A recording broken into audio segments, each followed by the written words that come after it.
হ্যানিম্যানের দ্বিতীয় স্ত্রী ম্যাডাম মেলিনি। এনার সম্পর্কে হ্যানিম্যান পরবর্তী হোমিওপ্যাথরা যে মনোভাব পোষণ করে এসছেন সেটা আজকের দিনে দাঁড়িয়ে পাওয়া তথ্যের ভিত্তিতে বিশ্লেষণ করলে বোঝা যায় সেটা কিন্তু সর্বাংশে সঠিক নয়। নমস্কার, আপডেটেড হোমিওপ্যাথির পক্ষ থেকে আপনাদের স্বাগত। Enclave of updated homeopathy Andul Howrah এর তত্ত্বাবধানে এই যাবৎকাল যে সমস্ত সেমিনারগুলির আয়োজন করা হয়েছে সেই সমস্ত সেমিনারগুলি থেকে বিশেষ কিছু অংশ আপনাদের সামনে তুলে ধরা হচ্ছে।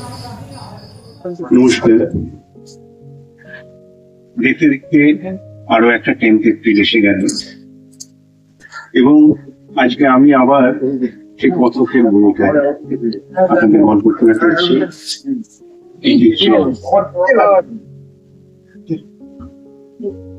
ইতিহাস আমার অত্যন্ত প্রিয় একটি বিষয়, বিশেষ করে সেই ইতিহাস যদি হোমিওপ্যাথির ইতিহাস হয়, যেখানে হোমিওপ্যাথিক জনক এবং তার সমসাময়িক মানুষেরা জীবন্ত হয়ে উঠছেন, তাহলে সেই ইতিহাসের যে আকর্ষণ দুর্নিবার হয়ে উঠবে সে কথা আর বলার অপেক্ষা রাখি।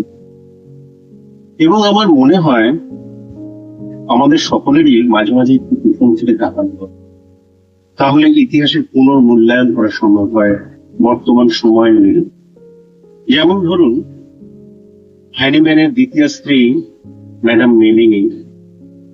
এনার সম্পর্কে হ্যানিম্যান পরবর্তী হোমিওপ্যাথরা যে মনোভাব পোষণ করে এসছেন সেটা আজকের দিনে দাঁড়িয়ে পাওয়া তথ্যের ভিত্তিতে বিশ্লেষণ করলে বোঝা যায় সেটা কিন্তু সর্বাংশে সঠিক নয় এবং বেশ কিছুটা তার প্রতি অবিচার করা হয়েছে বলা যায়।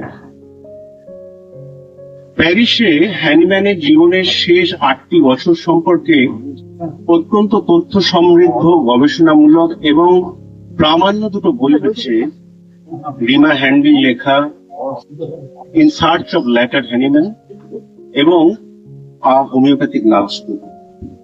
প্রথম বইটি এলসেভিয়ার ইন্ডিয়া কিছুদিন পাবলিশ করলেও বর্তমানে সেটা আউট অফ প্রিন্ট, এবং দ্বিতীয় বইটি ভারতে কোনোদিন পাবলিশ করাই হয়নি। কিন্তু এই দুটো বই হোমিওপ্যাথির ইতিহাসে কিন্তু দুটো অত্যন্ত গুরুত্বপূর্ণ দুটো বই। গত বছর আমি হ্যানিম্যানের শেষ জীবনের কিছু অজানা তথ্য আপনাদের সঙ্গে ভাগ করে নিয়েছিলাম। সব কথা বলা সম্ভব হয়নি সময়ের কারণে। গত বছর যে জায়গায় আমি শেষ করেছিলাম, আজকে আমার বক্তব্যের শুরু ঠিক সেইখানে। দিনটা ছিল 2রা জুলাই 1843। প্যারিসে তখন ভোর ছিল। ভোরের আকাশ কখনো অরুণ আলোর রক্তরাগে রঞ্জিত হয়ে ওঠেনি। আকাশের মনোরমা আজকে বড় মুখ ভার করে রেখেছে। আজকে দেখা চলে যাবেন। কম বেশি 6 সপ্তাহের স্বল্প রোগভোগের পরে সরস্বতীর বড় পুত্র ক্রিশ্চিয়ান ফ্রেডরিক স্যামুয়েল হ্যানিম্যান যখন চিরদিনের মতো ঘুমের দেশে পাড়ি দিলেন, তখন তার পাশে ম্যাডাম মেলিনি। চিরবিদায়ের কিছুক্ষণ আগে হ্যানিম্যান মেলিনিকে তার দুটো শেষ ইচ্ছা জানালেন। মেলিনি, তোমরা আমাকে যেখানে সমাধিস্থ করবে সেই সমাধি ফলকের ওপরে একটা কথা লিখে দিলেন, নন ইউটিলিস ভিক্সি, অর্থাৎ I did not live in vain. আর একটা কথা, আমার এই হোমিওপ্যাথিকে তোমরা বাঁচিয়ে রাখবে। Promise me to continue the practice of my healing art. Melanie কথা বললেন। পরম নিশ্চিন্তে যেন হারিবেন শেষ নিঃশ্বাস।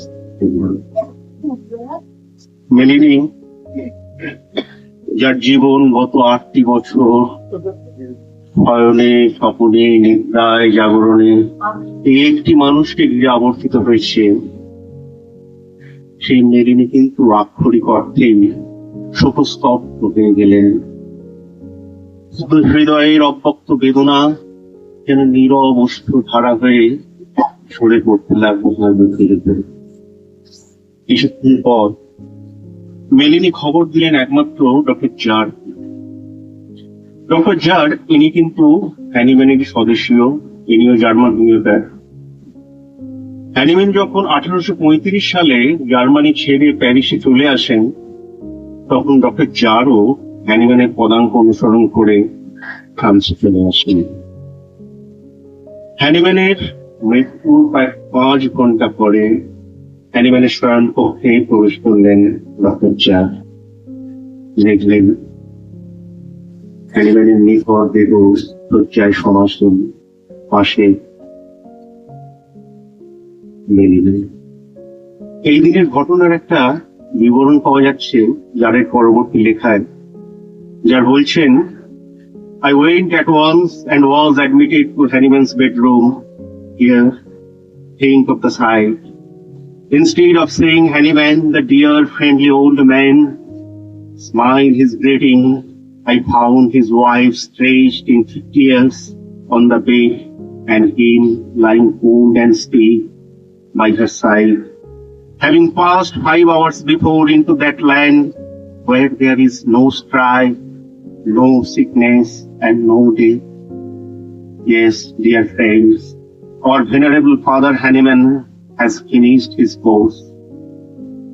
A chest affection has, after a 6 weeks illness, liberated his spirit from its weary pain.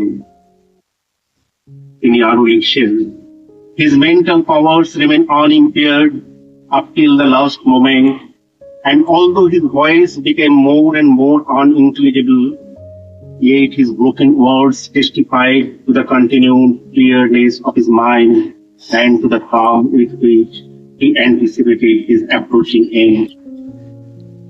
1843-এ 10th April জন্মদিন পালনের দিন পরেই কিন্তু হ্যানিম্যান অসুস্থ হয়ে পড়েন। গত 10 বছর ধরে প্রত্যেকবারই বছরের এই সময়টা একটা ব্রঙ্কাইটিসের মতো হ্যানিম্যানের হতো, এবং প্রত্যেকবারই ব্রায়ানিয়াতে তিনি সুস্থ হয়ে উঠতেন, কোনো অ্যান্টিসেপটিক কিন্তু লাগবে না। এখানে একটা কথা স্মরণযোগ্য, হ্যানিম্যান নিজের সম্বন্ধে তিনি বলেছেন, আমি কখনো সোডা দ্বারা আক্রান্ত হইনি, নিজেকে মায়াজন ফ্রি বলে ঘোষণা করেছেন। ক্রনিক ডিজিজের যেখানে সেকেন্ডারি সোডার সিমটমস গুলো তিনি বলছেন, তারপরে তিনি একটা কথা বলছেন, দেখবেন, I have never been afflicted with soda and so have been entirely free from the smaller or greater ailments enumerated here, though have been exposed to many mental exertion and thousandful vexation of spirit. অক্লান্ত মানসিক পরিশ্রম এবং জীবনের নানা বিরক্তিকর ঘটনার সমাবেশ থাকা সত্ত্বেও আমি কিন্তু সেরকম ভাবে অবস্থানে পড়িনি, কারণ আমি কখনো সোডা দ্বারা আক্রান্ত হইনি। এখানে কিন্তু দেখুন হ্যানিম্যান স্পষ্ট করে বলে দিলেন, জীবনের বিরক্তিকর ঘটনার সমাবেশ, অর্থাৎ মানসিক চাপ লেটেন্ট সোডাকে ক্লিয়ার আপ করে দেয়। তার মধ্যে সোডার অ্যাডিকশন ছিল না, সেই জন্য মানসিক চাপ থাকা সত্ত্বেও তার মধ্যে সেরকম রোগ আক্রমণ হয়নি। সেই জন্য প্রত্যেকবার দেখতে পাই ব্রায়ানিয়ার মতো অগভীর নন অ্যান্টিসোডিক মেডিসিনই তাকে এই সিজনাল ডিজঅর্ডারের হাত থেকে প্রত্যেকবার মুক্ত করেছে। কিন্তু 1843-এ এবার যখন রোগ আক্রমণ করছিল, এবার কিন্তু ব্রায়ানিয়া পারল না। প্রথমে হ্যানিম্যান নিজেই তার চিকিৎসা করেছিলেন, তারপর মেলিনি এবং আরো একজন হোমিওপ্যাথ হ্যানিম্যানের চিকিৎসা করছেন, কিন্তু তার শরীরের কাঠামো তখন জীর্ণ হয়ে গেছে, এবার বিসর্জনের বাইরে নিতে গেছে। এইবারের রোগাক্রমণ যে হ্যানিম্যানের কাছে মৃত্যু বার্তা নিয়ে আসছে, হ্যানিম্যান কিন্তু প্রথমেই কিভাবে যেন সেটা বুঝতে পেরে গিয়েছিলেন এবং সেটা তার কাছের মানুষদের বলেও ছিলেন তিনি। যার লিখছেন, at the very commencement of his illness, he told those about him that this would be his last, as his frame was worn out. যার আরো লিখছেন, he only really suffered just at the end from increasing occupation on the chest. একদম শেষের দিকে শ্বাসকষ্ট এবং বুকে একটা গভীর চাপ এবং যন্ত্রণা হ্যানিম্যানের পক্ষে সত্যি খুব কষ্টদায়ক ছিল। হ্যানিম্যানের কষ্টে মেলিনি কেঁদে ফেলছেন। When after one such attack his wife said, "Providence surely owes you exemption from all sufferings, as you relieved so many others and have suffered so many hardships in your arduous life." He answered, "Why should I expect exemption from suffering? Everyone in this world works according to the gifts and powers which he has received from Providence. More and less are words used only before the judgment seat of man, not before that of Providence. Providence owes me nothing. I owe it much. Yes, everything." দেখুন কি সুন্দর কথা। রোগ যন্ত্রণার চরম কষ্টের মুহূর্তে মেলিনী যখন হ্যানিম্যানকে বলছেন, তোমার এত কষ্ট পাওয়ার উচিত নয়, তুমি কত মরণাপন্ন মানুষকে রোগ যন্ত্রণা থেকে মুক্ত করেছো, আর সারা জীবন তো নিজের দুঃখ কষ্টের মধ্যে দিয়ে নিজের জীবন তৈরি পেয়ে এসেছো, ঈশ্বরের উচিত হচ্ছে না তোমাকে এত কষ্ট দেওয়া। এই অত কষ্টের মধ্যেও হ্যানিম্যান প্রশান্ত কণ্ঠে বলছেন, মেলিনী, আমাদের সবকিছু তো সেই তাঁরই দান। আমার মন, প্রাণ, শক্তি, বুদ্ধি, মেধা, ধৃতি সবকিছু উৎস তো সেই তিনি। আমি আপাতমস্তক তাঁর কাছে ঋণী, তিনি আমার কাছে এক বিন্দু ঋণী নন। আর জীবনের এই নানা ওঠা পড়া, সুখ দুঃখ, আনন্দ বেদনা, গৌরব যন্ত্রণা, এসব কি জীবনেরই অঙ্গ। একটাকে নেব আর আরেকটাকে নেব না, সে তো হয় না। আর এই কথা জানবে মানুষের বিচারে ভুল হতে পারে, তাই কম বা বেশি শাস্তির আর্জি সেই মানব বিচারকের আদালতে জানানো যেতে পারে, কিন্তু ঈশ্বরের নেত্রীর কাঁটা সে তো এক চুলোই হিতবিদ পায় না। তাহলে আমি কোন মুখে তার কাছে আমার যন্ত্রণা লাঘবের আর্জি জানাই বলতো? অবাক হয়ে যায়। ব্যক্তিগত জীবনের নানা ওঠা পড়া, ঘাত প্রতিঘাতের মধ্যে গভীর বেদনার কোন মুহূর্তে যখন হৃদয় বলে উঠতে চায়, পারতে পারি না, আমার কি এতটাই পাওয়ার কথা ছিল, তখন থমকে যাই। হ্যানিম্যানের কথা মনে পড়ে, why should I expect exemption from suffering? আমি কোন মুখে তার কাছে আমার যন্ত্রণা লাঘবের কথা বলি বলতে? এখানে যেন হ্যানিম্যান, রবীন্দ্রনাথ, রজনীকান্ত সবাই মিলেমিশে একাকার হয়ে গেছেন। রবীন্দ্রনাথের সেই কথা, মন রে আজ কহ যে ভালো মন্দ যাহাই আসুক সত্তরে লসা করবে, বা রজনীকান্তের সেই গান, তোমারই দেওয়া প্রাণে তোমারই দেওয়া দুঃখ, তোমারই দেওয়া বুকে তোমারই অনুভব, তোমারই দুনয়নে তোমারই সুখ বাড়ি, তোমারই ব্যাকুলতা তোমারই ভালো।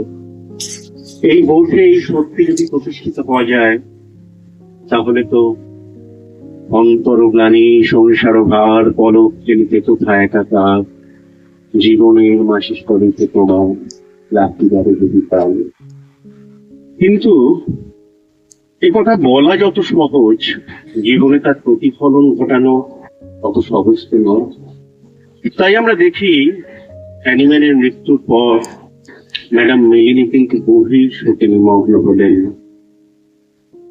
অত্যন্ত ভেঙে পড়লেন। সেই তেজস্বী, সাহসী, দৃঢ়, স্বাধীনচেতা মহিলা জীবনের এই আকস্মিক অভিঘাতে যেন একদম দিশেহারা হয়ে পড়লেন। হ্যানিম্যানের সঙ্গে এই বিচ্ছেদ যেন তিনি কিছুতেই মেনে নিতে পারছিলেন না। তার এই পিটিএসডি কন্ডিশনে তার কিছু আচরণ কিন্তু আমাদের একটু অদ্ভুত লাগে। যেমন হ্যানিম্যানের মৃত্যুর পর তিনি পুলিশের কাছে আবেদন করলেন যে যেন আগামী 14 দিন পর্যন্ত হ্যানিম্যানের মৃতদেহ তিনি রেখে দিতে পারেন তার কাছে। সে আবেদন মঞ্জুর হলেন। মরদেহের পচন রোধ করার জন্য ডাকা হলো প্যারিসের সবচেয়ে নামজাদা এম্বারম্যান গার্নেল। বিভিন্ন রাসায়নিক পদার্থের সহযোগে হ্যানিম্যানের মৃতদেহ সংরক্ষিত করা হলো। তারপর 7 নম্বর রিউডি ম্যাডামের সেই প্রাসাদকম বিশাল অট্টালিকার একটি ঘরে মেলিনী একা সম্মুখে শায়িত হলেন। বারণ হলেন, এবার তাকে প্রাণী বন্ধ ঘরে অপলোক নয়নে চেয়ে আসেন প্রাণের মানুষটির দিকে। হৃদয়ের যত গভীর আবেগ, মনের যত নবলা কথা যেন বাংময় হয়ে উঠছে চোখের জলের চোয়ারে। কি গভীর দুঃখে মগ্ন সমস্ত আকাশ, সমস্ত পৃথিবী। চলিতেছি যত দূর, শুনিতেছি একমাত্র মর্মান্তিক সুর, যেতে আমি দেব না তোমায়। ধরণীর প্রান্ত হতে নীলাভের সর্বপ্রান্ত তীর, ধ্বনিতেছে চিরকাল অনাদ্যন্ত রবে, যেতে নাহি দিব, যেতে নাহি দিব।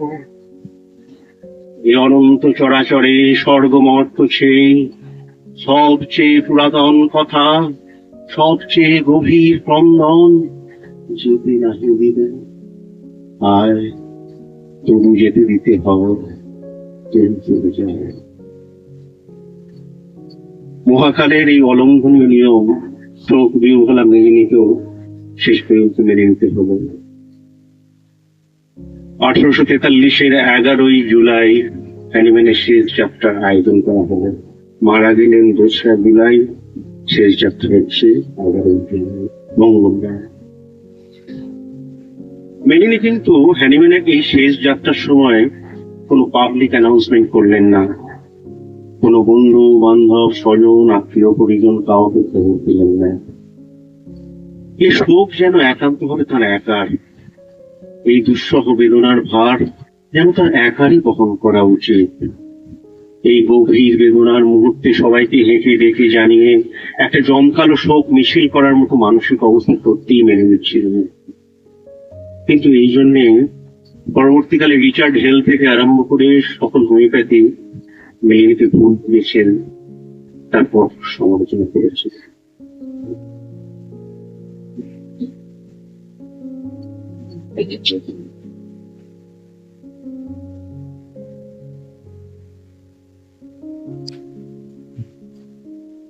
খবর না দেওয়ার আরো একটা কারণ ছিল, সেটা ব্যক্তিগত মান অভিমানের জায়গা। বিশেষত হ্যানিম্যান কন্যাদের যে বিদ্বেষপূর্ণ আচরণ ব্যবহার মেলিনির হৃদয়কে কিন্তু ক্রমাগত প্রভাবিত করেছে, ক্রমাগত রক্তক্ষরণ হয়েছে।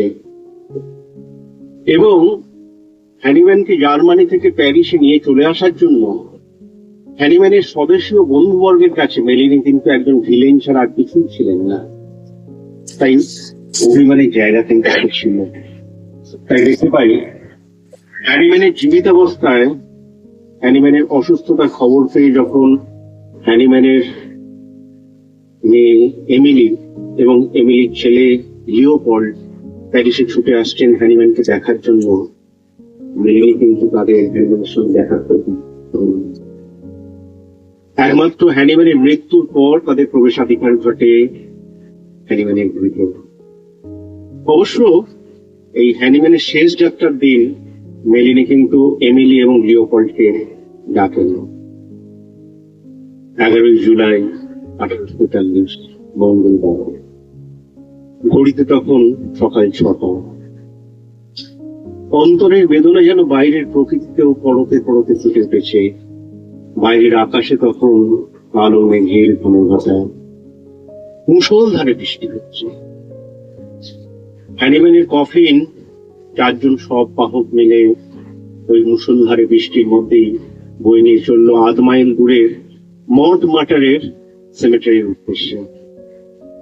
পিছনে অনুগামী মাত্র 4 জন, ম্যাডাম মেলিনি, হ্যানিম্যান কন্যা এমিলি, এমিলির ছেলে লিওপল্ড এবং চার্লস লিথার। এই চার্লস লিথার কে ছিলেন? চার্লস লিথার ছিলেন প্যারিসের বিখ্যাত পেন্টার গুইলন লিথারের নাতি। এই গুইলন লিথারের কাছে হ্যানিম্যান বেশ কয়েক বছর, দীর্ঘ কয়েক বছর তার বাড়িতে থেকে পেন্টিং শেখেন। এবং এই গুইলন লিথার যখন মারা যান তখন এই চার্লস লিথার মেলিনির কাছে চলে আসেন, তার ছোট ভাইয়ের মতো ছিলেন। এবং মেলিনির বাড়িতেই তিনি থাকতেন, ফার্মাসি নিয়ে পড়াশোনা করেন, ফার্মাসিস্ট হন। এবং হ্যানিম্যান এবং মেলিনি যখন প্র্যাকটিস করতেন তাদের ওষুধ তৈরি করতে সাহায্য করতেন এই চার্লস লিথার। যাই হোক, সেই মুষলধারে বৃষ্টির মধ্যে হ্যানিম্যানের সব দেহ মন্টমার্টারের সেমিটারিতে পৌঁছল। হ্যানিম্যানের জীবনীকার ডক্টর রিচার্ড হেল এই দিনের একটা ঘটনার বিবরণ দিচ্ছেন। রিচার্ড হেল বলছেন, Hahnemann, the man whose name had become famous to the whole of civilized mankind, who had been counted amongst the celebrities of Paris until a few weeks before, whose disease was the topic of all classes, this man was quickly and most secretly borne away to his last resting place like a beggar on a weary day. There was nothing to pay tribute to the importance of an extraordinary man. No priest, no prayer, no chants, no funeral music. ধীরে ধীরে হ্যানিম্যানের দেহ মাটির তলায় মুখ পূরণ করেছে, অন্তরালে চলে গেল। এর অবশ্য বছর 50 পরে হ্যানিম্যানের কফিন এই মন্টমার্টারের সমাধিক্ষেত্র থেকে সরিয়ে প্যারিসের সবচেয়ে বড় সমাধিক্ষেত্র পেরি ল্যাসেজে স্থানান্তরিত করা হয়। এখনো পর্যন্ত হ্যানিম্যান সেখানেই শায়িত আছেন। Thank you.